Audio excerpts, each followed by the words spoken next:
പരിശുദ്ധമായ റമദാനിന്റെ പകലുകൾ, രാത്രികൾ അതിനേറ്റവും സമ്പന്നമാക്കാൻ ബാധ്യതപ്പെട്ട ആ വിശുദ്ധ റമദാൻ അനുകൂലമായി സാക്ഷി നിൽക്കുന്ന സൗഭാഗ്യവാന്മാരിൽ ഉൾപ്പെടണമെന്ന് ആഗ്രഹിക്കുന്നവരാണ് നാം ഓരോരുത്തരും. പലപ്പോഴും നോമ്പിനെ കുറിച്ചും, നോമ്പ് നോൽക്കുന്നതിനെ കുറിച്ചും, നോമ്പിന്റെ പുണ്യത്തെക്കുറിച്ചും, നോമ്പിന്റെ അതിന്റെ വിവാദത്തുകളുടെ മഹത്വങ്ങളെക്കുറിച്ചും അതിന്റെ പ്രതിഫലത്തെക്കുറിച്ചുമൊക്കെ നമ്മൾ ധാരാളം കേൾക്കാറുണ്ട്, പഠിക്കാറുണ്ട്, അന്വേഷിക്കാറുണ്ട്, ചർച്ച ചെയ്യപ്പെടാറുണ്ട്. അതിനനുസരിച്ചുകൊണ്ട് നമ്മുടെ ജീവിതം പലപ്പോഴും ക്രമീകരിക്കാനും നമ്മൾ പലപ്പോഴും ശ്രമിക്കാറുണ്ട്.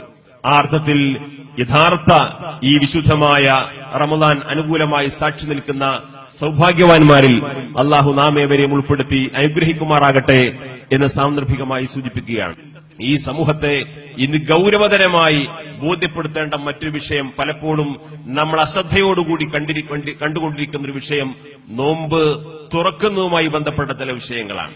നോമ്പിനെ പോലെ, ഒരു നോമ്പ് നോക്കുന്നയാളെ പോലെ നോമ്പ് എത്രത്തോളം പുണ്യകരമായ ഒരു ആരാധനാക്രമമാണോ അതേപോലെ ഒരു പുണ്യകരമായ ഒരു സംഗതിയാണ് നോമ്പ് തുറക്കുന്നതും നോമ്പ് മുറിക്കുന്നതുമൊക്കെ. അപ്പൊ നോമ്പ് തുറപ്പിക്കുക എന്ന് പറഞ്ഞു കഴിഞ്ഞാൽ പ്രവാചകർ സല്ലല്ലാഹു അലൈഹി വസല്ലം തങ്ങൾ തന്നെ പഠിപ്പിച്ചത് ഏറ്റവും ചെറിയൊരു പാവപ്പെട്ടവന് പോലും ആ വലിയ പുണ്യം ലഭിക്കുന്നതിന് വേണ്ടി ഒരു ഈത്തപ്പഴത്തിന്റെ ചീള് കൊടുത്തെങ്കിലും, കാരക്കയുടെ ചീള് കൊടുത്തെങ്കിലും നിങ്ങൾ നോമ്പ് തുറപ്പിക്കണമെന്നാണ് പ്രവാചകർ സല്ലല്ലാഹു അലൈഹി വസല്ലം തങ്ങൾ പഠിപ്പിച്ചത്. എന്ന് പറഞ്ഞു കഴിഞ്ഞാൽ നോമ്പ് തുറപ്പിക്കുക എന്ന് പറഞ്ഞു കഴിഞ്ഞാൽ അതൊരു ഭക്ഷണ മഹോത്സവമല്ല, അതിനേക്കാൾ അപ്പുറം ആ അർത്ഥത്തിലുള്ള ഒരു പുണ്യകർമ്മം ചെയ്യാനുള്ള ഓരോ സാധാരണക്കാരനായ പാവപ്പെട്ടവനായ സത്യവിശ്വാസിക്ക് പോലും അതിന്റെ പ്രതിഫലം ലഭിക്കുന്ന, അതിന്റെ പുണ്യത്തെ വിളിച്ചോതുന്ന ലളിതമായ ശൈലിയിലാണ് പ്രവാചകർ സല്ലല്ലാഹു അലൈഹി വസല്ലം തങ്ങൾ അത് നമ്മളെ പഠിപ്പിച്ചിട്ടുള്ളത്. പലപ്പോഴും ഈ നോമ്പ് തുറക്കുന്ന ആ സമയം പോലും ഏറ്റവും പുണ്യകരമായ, പ്രാർത്ഥനയ്ക്ക് പ്രതിഫലം കിട്ടുന്ന നോമ്പുകാരന്റെ രണ്ടാനന്ദത്തെക്കുറിച്ച് പ്രവാചകർ സല്ലല്ലാഹു അലൈഹി വസല്ലം തങ്ങൾ തന്നെ പഠിപ്പിച്ചത് നമ്മളൊക്കെ മനസ്സിലാക്കിയതാണ്. ഒന്ന്, അള്ളാഹുവിനെ കാണുമ്പോഴുള്ള ആനന്ദം. രണ്ടാമത്തെ ആനന്ദം എന്ന് പറയുന്നത് നോമ്പ് തുറക്കുമ്പോൾ ഒരു വിശ്വാസിക്കുണ്ടാകുന്ന ആനന്ദമാണ്. എത്രത്തോളം പ്രധാനപ്പെട്ട ഒരു നിമിഷമാണ് നോമ്പ് തുറക്കുന്ന നിമിഷം എന്ന് പറയുന്നത്. പ്രാർത്ഥനയ്ക്ക് ഉത്തരം ലഭിക്കുന്ന നിമിഷം, പ്രാർത്ഥനയ്ക്കു വേണ്ടി അത്രയും ആത്മീയമായി ഒരു മനുഷ്യന്റെ മനസ്സും ശരീരവും അവന്റെ ചിന്തയുമൊക്കെ ആ അർത്ഥത്തിൽ ഒരുക്കപ്പെട്ടു നിൽക്കുന്ന ഏതാനും ചില മിനിറ്റുകളാണ് ആ വളരെ സുപ്രധാനമായ സമയം എന്ന് പറയുന്നത്.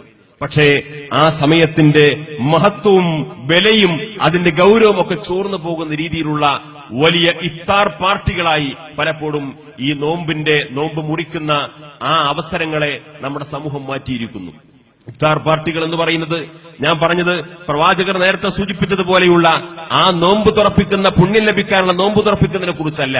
അതിനേക്കാൾ അപ്പുറം ഡൽഹിയിൽ നിന്നൊക്കെ തുടക്കം കുറിച്ച, അവിടെയുള്ള ചില രാഷ്ട്രീയമായ ചാണക്യന്മാർ നടത്തിക്കൊണ്ടിരുന്ന, അവിടെ ചില രാഷ്ട്രീയമായ കുതിരക്കച്ചവടങ്ങൾക്ക് വേണ്ടിയിട്ടുള്ള വേദിയായി തുടക്കം കുറിച്ച രാഷ്ട്രീയമായ ഇഫ്താർ മീറ്റുകൾ ഇന്ന് ചില ബാങ്കുകളും ചില സ്വകാര്യ സ്ഥാപനങ്ങളും പല ആളുകളുമൊക്കെ വ്യാപകമായി ഇഫ്താർ പാർട്ടികൾ നടത്തിക്കൊണ്ട് ആ നോമ്പിന്റെയും നോമ്പ് മുറിക്കലിന്റെയും ഒക്കെ മഹത്വം പോലും ഊതിക്കെടുത്തിക്കൊണ്ടിരിക്കുന്ന കാഴ്ച നമ്മുടെ സമൂഹത്തിൽ കണ്ടുകൊണ്ടിരിക്കുന്നു.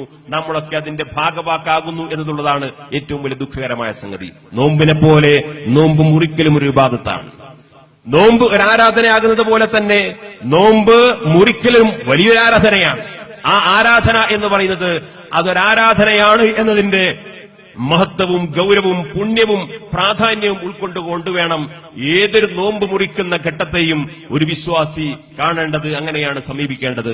പരിശുദ്ധമായ നിസ്കാരം നമ്മൾ നിർവഹിക്കുമ്പോൾ ആ നിസ്കാരത്തിന്റെ അവസാനം സലാം വീട്ടുക എന്ന് പറയുന്നത് അതിലെ പ്രധാനപ്പെട്ട ഒരു ഘടകം തന്നെയാണ്.